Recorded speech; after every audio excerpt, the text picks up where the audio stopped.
I'm going to jump straight in. There's a lot to cover in this case presentation. I'm coming to you today from Gamaragal land in what is now called Sydney. So look, I think this case really demonstrates the importance of the work that Dr. Hoffman was just presenting to us, and I think shows the value that moral injury has in conceptualizing the pervasive impact of refugee torture and trauma that goes beyond those traditional fear-based reactions. We know that torture has a really pervasive impact through the family, community, and social systems. And I'm really grateful for the client to giving me the permission to share this case. I have changed and redacted a lot more information than you would usually see redacted in a case presentation, just to protect the identity as much as I can. We initially started out interpreter in the sessions, but the interpreter found it quite difficult to continue as they shared a lot of experiences and their family shared a lot of experiences with the client. So we continued with English, and you'll hear a lot today the importance of the client's faith in his experiences and in his recovery. And I think it's something which was a huge protective factor and resource for him in making sense of what he had experienced.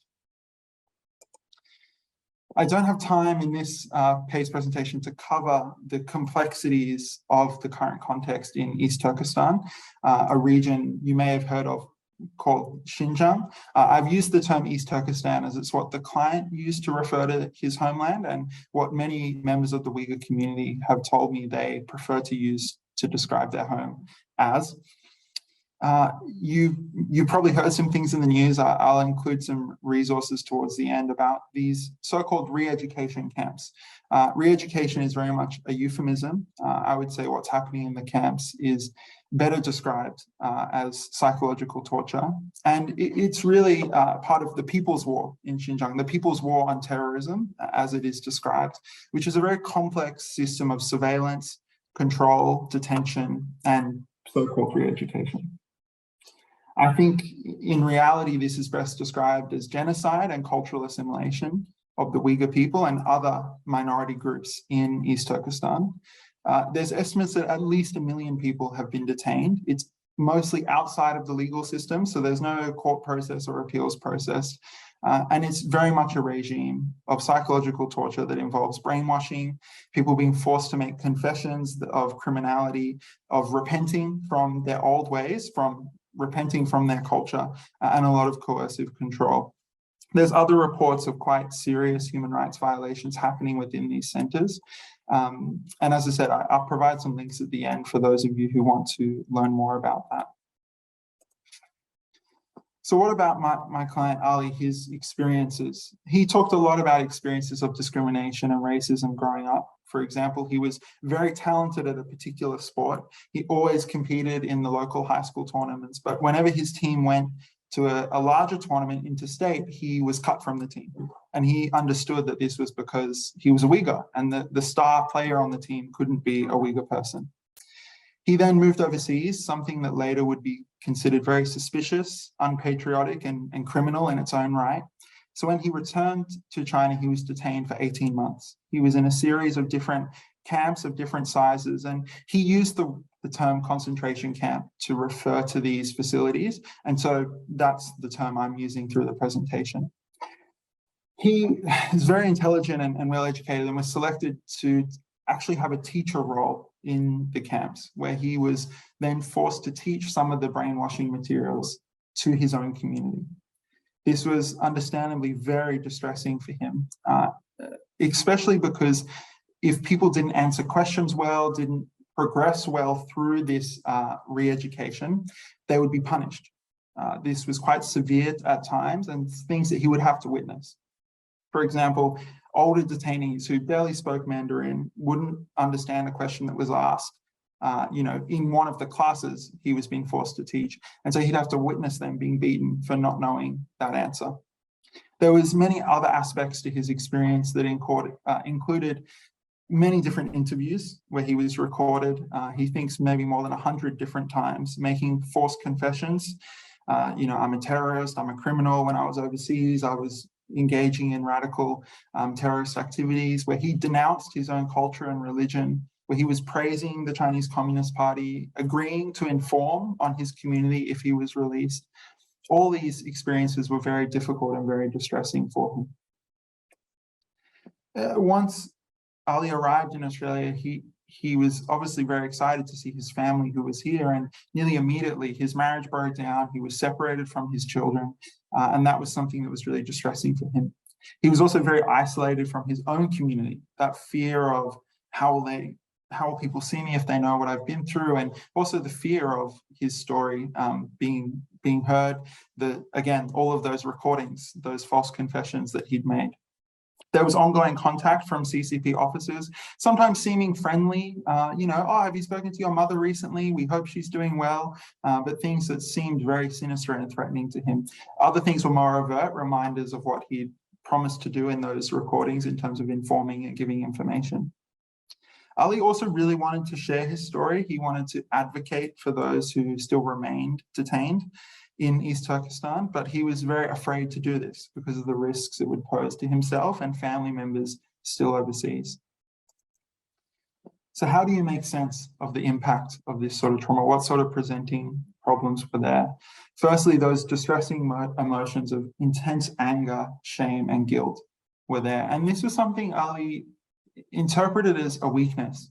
I feel these emotions because I can't accept this is Allah's will. I can't accept Allah's plan. There was a lot of persistent and distressing rumination about what he should do next, about how he could save others, how he could seek justice for his fellow detainees. And he understandably felt a very strong sense of burden and responsibility for their welfare. I don't think anyone would sleep well if they had these sorts of things happening in their life. And he did report some intrusion symptoms, but as Dr. Hoffman had shared, they weren't sort of the main symptom, that fear-based flashback or nightmare. It was much more intrusions, again, connected with those intense emotions and those thoughts of what had happened, what he could have done differently, and what he felt he needed to do now he had been released. There was so much distress related to the breakdown and separation from his children, from his family. That's something I won't focus on as much today, but definitely was a big part of his distress. And we have a new assessment tool at STARS that we've been developing, and that asks about distress related to family overseas and family in the same country that someone is living in. There was a real sense of distress from that disconnection from his community, from his culture, and that inability to care for others living overseas. So is this a moral injury? I mean, I have the same definition there that Dr. Hoffman had, and I really think it was helpful for me in understanding what was happening for Ali, and also for then how do we plan treatment and move forward with treatment. So I've outlined some of the things there. I want to highlight the spiritual impacts, that there was real search for meaning. How can I reconcile these feelings of guilt? How can I make sense of these dehumanizing things I've experienced? There was also an expression of deep pain, a really embodied experience of shame of what he had experienced and what he'd been forced to do. So again, it wasn't characterized by these fear-based intrusions. There was this mutual sort of reinforcing where the anger and guilt and shame would trigger the intrusions, and then the intrusions and rumination would trigger more intense emotions. And the ongoing genocide in East Turkestan, the ongoing targeting of Uyghur people abroad, was something that would also continue, almost a sense of moral re-injury. Every time he'd see a release of what was happening, what continues to happen, it would be very distressing for him. So it starts, we use this complex interaction model from Roshan Coelho to try and make sense of everything that's going on in our clients' lives, the complexity of trauma and the post-migration stresses. And to highlight here, obviously I can't cover it all right now, but the international event stresses, I think that purple arrow, for all of our clients, it could be bigger and bigger on this model because we know how significant those things are for a lot of our clients. And also, of course, we have to highlight the protective factors. I hope you see, as I described the treatment process, how instrumental his faith was in his recovery. So when we talk about treatment goals, we often focus on our goals as the therapist, but I think it's really helpful to shift to the client's perspective. How are they approaching therapy? What's their cultural framework for what is happening in therapy, for the relationship that they have with the therapist. And so for Ali, certainly, I think there was a desire to share his story. He wanted his story to be witnessed, and he wanted a safe, non-judgmental space to do that. There was, I think, a desire for that validation of the injustice he had experienced. And he also said, look, I want the anger, guilt, and anxiety and shame to go away. I feel like I'm boiling water and I want to be still water. I think there was also a search for meaning, a real search for making sense of his experiences. And for me, having that curiosity about his faith, about his life, about what was important to him was really, really important, I think, for both of us in navigating therapy and the therapeutic relationship. So what did trauma reprocessing look like? Well, actually, Ali had already started this process himself. He'd already started producing a written account of his experiences, initially with the goal of, I can share this story, I can advocate. But he started to notice he was finding that process really beneficial. He was getting new insights about his experiences through that. So I provided some psychoeducation to support that, to discuss and break down those benefits in that process, consolidated some of the emotional regulation skills and structured how he was approaching that reprocessing. Sometimes he would have marathon writing sessions till late at night, and he'd end up feeling exhausted, not be able to think about anything or cope very well for a few weeks. So we planned out, okay, let's make this sustainable, let's get a good rhythm to it. And in the sessions, it was really about debriefing then what he'd noticed, any new insights he'd had, any changes in his appraisals of those events and those perceptions of self-transgression. There was some reprocessing during the sessions, particularly related to those intense experiences, intense feelings of guilt and the associated experiences, things where he really felt he had done something wrong or failed to do what was right. In that, there was a process of trying to highlight the acts of resistance that Ali had engaged in, things like noticing which students spoke Mandarin well and would know what answer to say, who had picked up on the need to parrot back the propaganda. And he would get ahead of the questions and ask them the questions so that some of the older detainees would be spared. So amazing that he was still thinking of protecting others in that role where he had such little control. And I'll talk a little bit more about the role that had in shifting the feelings of shame and guilt in just a moment. But let's talk about anger. I mentioned there was a lot of anger. It's something Dr. Hoffman has raised a lot. And here it was, in a sense, quite a simple process of discourse and dialogue. For Ali, being a very devout Muslim man, he placed a really high value on scientific inquiry, reasoning, and logic. This is something I've observed in many Muslim clients that I work with. It's a real value in Islam to seek knowledge, to search for reasoning use reasoning and logic to increase your understanding and insight. And so I would share, hey, here's my profession, I'm a psychologist, here's some research we've done about why people get angry, the functions of anger. What do you think about that? Even questions like, okay, how would Allah respond if someone was angry because they felt they had to protect those around them? The anger was energizing them to protect people they cared about. Or how would he respond if someone was angry because of the injustice they had experienced? And Ali would reflect on this. Sometimes he would spend, time in prayer through the week. He'd come back to me with some thoughts. He'd share with me some of the surahs that he was listening to. He'd translate them to me and explain the wisdom that they were sharing. And I was there to ask those questions to support that process. There were some big shifts for Ali. I've given one example just there, that instead of seeing his anger as, again, this spiritual failure, that he wasn't able to accept the plan Allah had for him, but actually that, no, this anger is because I care deeply about justice. And that's something my faith teaches me to pursue, to have that high value on justice. There was also a discovery that this complex grief was having in his experience of anger, the multiple losses of connections with people, connections with land and place through that process of colonization and cultural assimilation that is still ongoing. And there was a really strong identification with the collective trauma of his people and finding purpose. What can I do with all this anger that is going to be productive and helpful? What is going to be effective? What about addressing the guilt and shame? I mentioned before there was this sense almost of moral re-injury. And look, that's a term I just made up. I don't know if it's there in the research, but what I'm trying to describe there is there was a past sense of what happened in the concentration camp, but also an ongoing sense of what he felt he needed to do for those who were still detained. The need to sacrifice everything that he could to save others, to advocate for others. I think that's something a lot of our clients experience when they have family, friends, loved ones overseas experiencing ongoing violence, ongoing human rights violations. They see, look, I'm in Australia, I have all these resources, all these opportunities, I need to do more. And there's a real moral distress that comes from those dilemmas. He, as I said, he was engaged in a lot of things, but he was hesitant.